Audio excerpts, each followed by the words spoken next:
Hello chess fans, this is International Master Vitaly Neimer from powerfulchess.com, and today I would like to show you one of my best games which illustrates the power of preparation in chess. Now this game I was playing white against a strong grandmaster, Robson, which is an Olympic champion, so it was quite a challenge. This was the last round at the 2012 Spice Cup Open, and I was playing the first board and needed a draw to make my first GM norm. But obviously, I knew that Ray wants to play, as he was fighting for the first prize, and he always has a fighting spirit and usually does not accept quick draws, which meant that I had to bring my A game. The special thing about this game is that I had it all prepared weeks before the game happened, which allowed me to play fast in the opening and gain time advantage and eventually the desired draw. So I played my first move e4 and Ray played c5, which is very common for his style, because Sicilian is known as mostly aggressive opening. And I played knight to c3, one of my favorite openings, the close Sicilian. g6, pawn to g3, bishop g7, bishop g2, knight c6, and pawn to d3. So now we have arrived at the core beginning position of the close Sicilian, in which black is usually playing pawn to d6, with the ideas such as knight going to f6, or e6, or e5. Each plan has its own advantages and disadvantages. However, Ray felt like I have prepared for him, and he played rook to b8. Now the idea is simply not to waste time for the development, but to start an attack on the queen side with b5 and b4, threatening the knight. Luckily for me, I have prepared for this as well. I quickly played f4, just continuing my development. Pawn to b5, knight f3, b4, and knight to d5. Now usually there is another option. White can also play knight to e2, but this is a more passive option, and in the long run I believe that black will gain the upper hand. After moves like d6, castle, and knight f6, we can see that black is going to short castle, play on the queen side with the pawns, advance the pawns, a5, a4, bishop a6, maybe c4. And the problem for white is that this knight on e2 is quite limited. He cannot go anywhere. So therefore, I played knight to d5. I continue to d6, castle, pawn to e6, chasing my knight away. Knight goes to e3.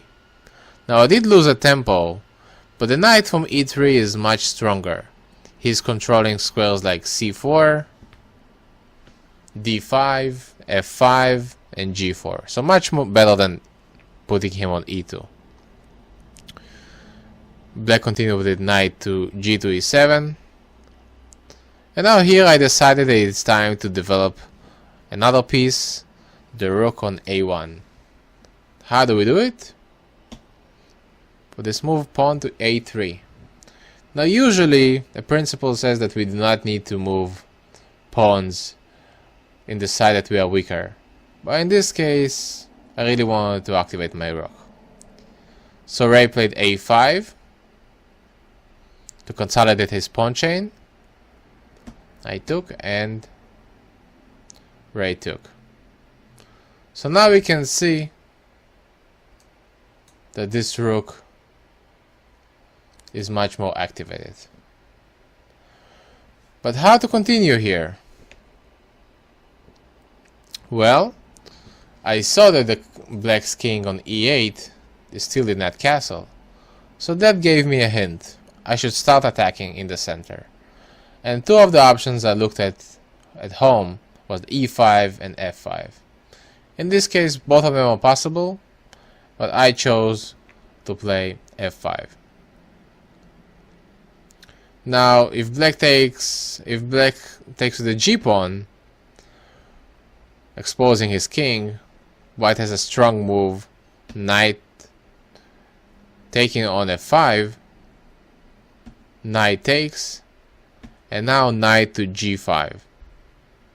If the queen takes on g5, white can take with a knight on f5 and opening up those bishops which become beasts. Now, if black takes on e3, white can simply take on c6 with a check, and after bishop d7, white has a very strong move, queen to h5, threatening a mate, and it looks like the bishop on d7 and the knight on e3, everything is hanging.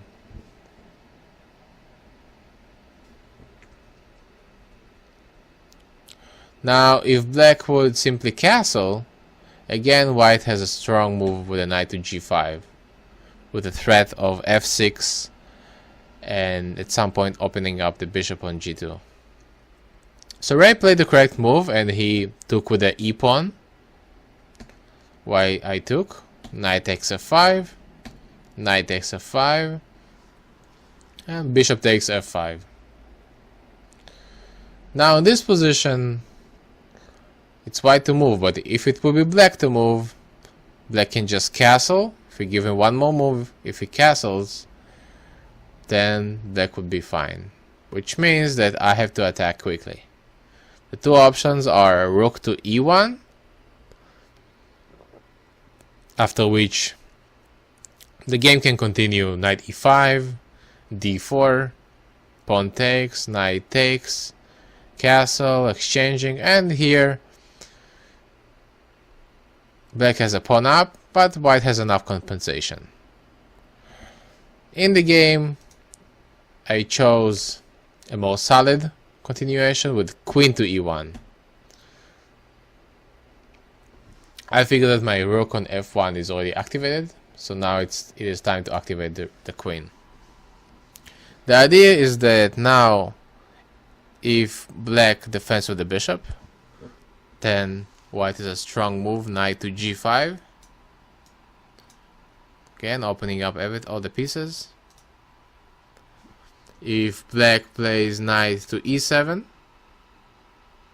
trying to avoid the queen exchange, then white has a strong move, rook to a7, hitting the knight, preventing the castling of the black king, because the knight is gonna hang, and we know principally that the rooks are very good at the 7th length.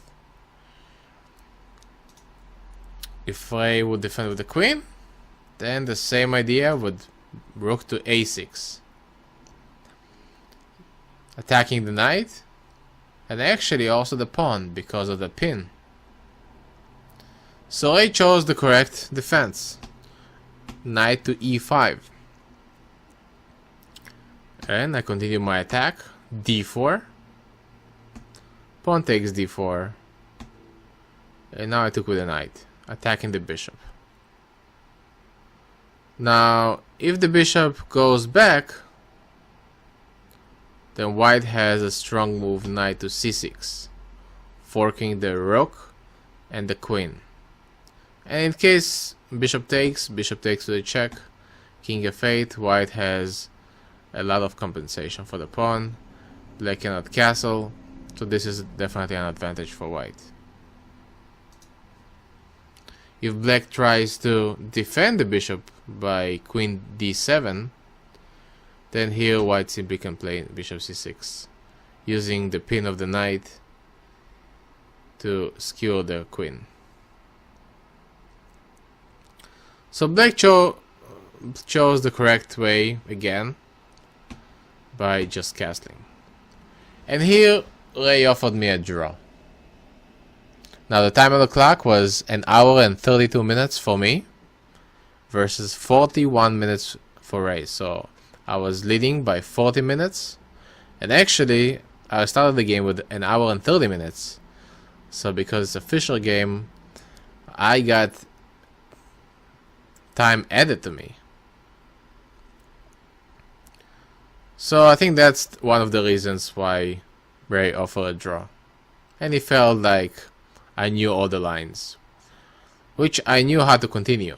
So here I could continue by knight takes f5, pawn takes f5, queen to f2, queen to d7, queen takes f5, queen takes, rook takes, and now after rook f to c8, white can play bishop e4 with the idea of rook to h5, attacking the h pawn. So in this position is equal.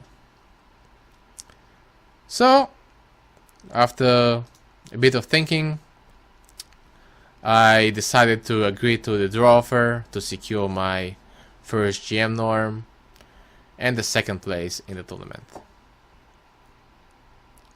So as you can see, here's the power of preparation. If you will prepare your openings, your lines, using software such as ChessBase and Chess Engines, look at the openings that your opponent is playing, that will greatly help you in the future to achieve your goals. I hope you enjoyed the video. Please visit my website powerfulchess.com for more. Thank you very much.